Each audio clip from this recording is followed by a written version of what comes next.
guys, welcome back again on another episode of Impact Generation. Now, the topic we'll be treating today is called Living a G-rated life in an X-rated world.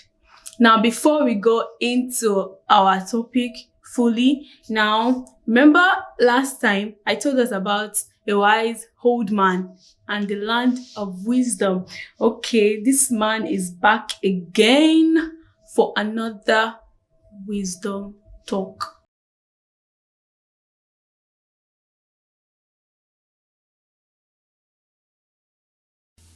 Thank you, my child, for giving me another opportunity to speak to you. My child, I have another wise word for you this week. It says, take the limit off yourself. Because if you don't, you will never rise higher than your thinking. I don't know whether you understand that, my child. See, if you don't take limit off yourself, you'll be thinking like who you are. But when you remove the limit of yourself, you will discover that you will do higher things. You will discover that you will create a great vision for your life. As a youth, full of strength, power, and vigor, you have the opportunity of changing our world tomorrow. And God will give you strength. That is what I have for you this week, my child. And I hope that we will see again next time. Till next time, stay blessed.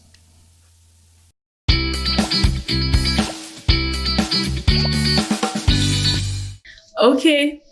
Hi guys, welcome back. Now, like I said, our topic today is called Living a G-rated life in an X-rated world. Now, normally, we watch movies very well, and then we know that movies have ratings. Sometimes they'll say PG, sometimes they'll say 18 plus, sometimes they say 16, 13, and all that.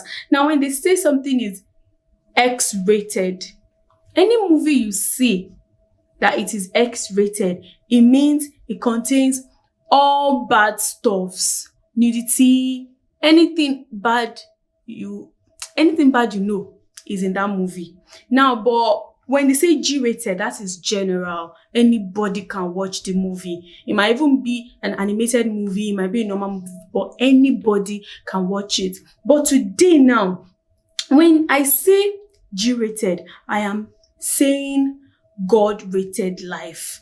That is my own definition. Now, X-rated to me, it means that a world full of bad things, corrupt things that children of God are not to be associated with. That is what I call X-rated.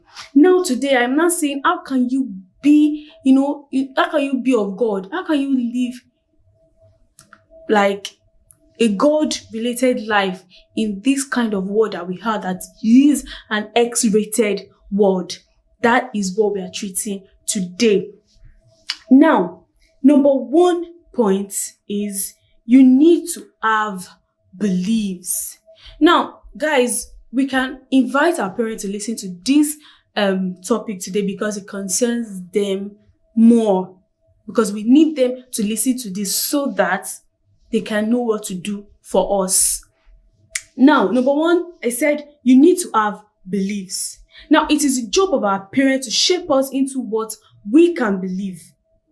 They get to be the number one influencer in helping shape what we will believe. Look, whatever a child becomes in this world that we are, it is from the parents. What was our foundation? What was that child's foundation? What was the parent feeding this child when the child was very, very small, when the child was still a toddler? Because whatever you teach children, even apart from even God stuff or anything, morally, whatever you teach your child at a very tender age, that is what we grow up with that child. It will continue to follow that child. So now, for us to have belief, our parents need to do that job. Were they feeding us the word of God even when we were little? Okay, now, that is why a lot of youths, you don't even see them in church. Even if you see them in church, they're not really into it. Maybe they come there to just listen to music and all that. That means when those children, those kind of youths were little, they were not really fed the word of God. Now, it is not too late, actually. No, it is not too late for us to have belief, because we can still shape our lives by ourselves. Because now we know right from wrong, we know what is good and what is not good. So we can still shape ourselves. Now, 90% of parents don't do this. They don't take care of their kids in every way. And that is why you see many youths doing what they think is right. Now, I am saying to you that you can do your parents' job for yourself. Shape your own life to God's way, to God's pattern. Now, if you're part of that 10 that is remaining from the 90% of parents that don't know that that is their job, if you're part of the parents, the 10% of those parents that are remaining, that they know that that is their job and they've done the job, that means you're very, very, very lucky. But for the rest of the people that they are under the 90%, you can still help yourself, because nothing is actually too late. Nothing is late.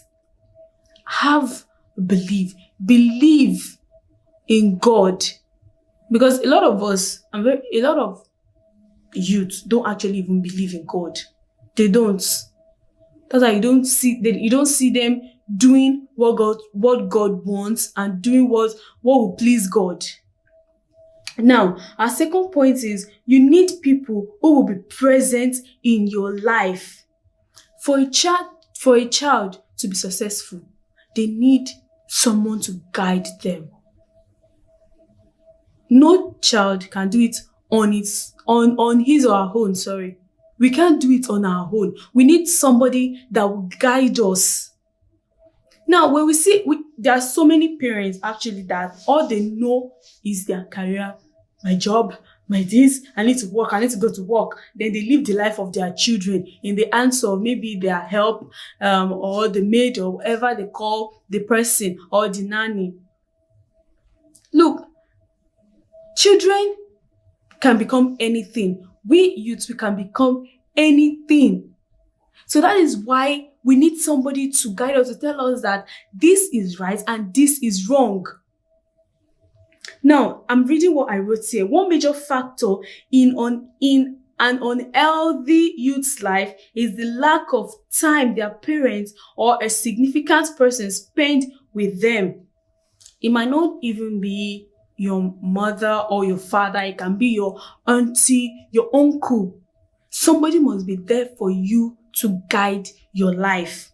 Now, we require time, energy from our parents so they can keep watch over us, build our foundation, so that when we are not under their roofs anymore, we can boldly live our lives. Even God, came to spend time with us and be present with us. God himself has given us a chance to be with him. He came down on earth to spend time with us because we need somebody to guide us. That is just the truth. We can't do it on our own. You see those kids that they grow up without nobody, there are just few of them that came out strong. A lot of kids, youths that grew up on their own, they turn out to be anything. But you see those ones that turn out to be great, big people, influential people in the world, it's just because of the grace of God. And that is so very, very rare to see. Because the truth is, imagine a child is young, this boy is young and is actually doing something, and the child does not even know if it is right or wrong, but he just finds himself or herself doing it. So, but when we have an experienced person beside us, then that person can tell that child or that girl or that boy that, no, this is wrong. Go this way. Oh, no, that is very right. You can continue. So guys, please and please, you need to be present in our lives. I'm talking to our parents now. Be present. It is not too late, like I said before. You can still be present in our lives to still guide us in our lives so far we are under your roof. Because the beauty of it is when we are not under our parents' roofs anymore, we can be able to stand on our own and we won't need anybody. We're able to decide that, yes, this is the right thing for me and this is the wrong thing. Now, number 3, you need encouragement. Oh my God, we need that. Any parent that likes insulting or shouting or screaming at their kids, you're not helping those kids. You're not helping your children. Because when that child feels like, oh, man, I'm a loser, kids can't say anything, they can't do anything. When they feel that, or when they've done something bad, they know that the next thing coming to them is maybe beating or insultive words or even screaming at them. Then they feel like they are good for nothing. Now, in the book of Proverbs 12, verse 18, it says, reckless words pierce like a sword, but the tongue of the wise brings healing. Parents, we need to provide health and healing for our children through encouraging words. But if you are that kind of a child, like a Nigerian parent that will always say to a child or his child, you're mad, you are senseless, this is wrong with you, you are this, you are that, and you think you're helping that child. No, you are not. It will get to a point, the child will be like, well, okay, last, mom will say, I'm mad, I'm stupid. You're not helping the kids. You're not helping us by screaming. I am not saying we shouldn't, scold. You shouldn't scold us. Talk to your children. But there are ways to talk to people. Even on a normal ground, there are ways to talk to people. If you want somebody to change, you cannot do everything with scream, with shout, with this, with that. There are other ways to calm the person down. Okay, this thing you've done is very, very bad. Come on. If you keep breaking these dishes, we're using money to buy them. Not that you should scream at them that, oh, so you've broken it again. Okay. No problem. You've broken it again, right? No problem. You don't have to. If you have sense, you will know that I use money to buy it. You do this, you do. No. There are other ways to scold your children. Now, I said our brain process physical and emotional pain almost exactly the same. Parents know this. You continue to say words that leave scars and are negatively shaping us into what we will become.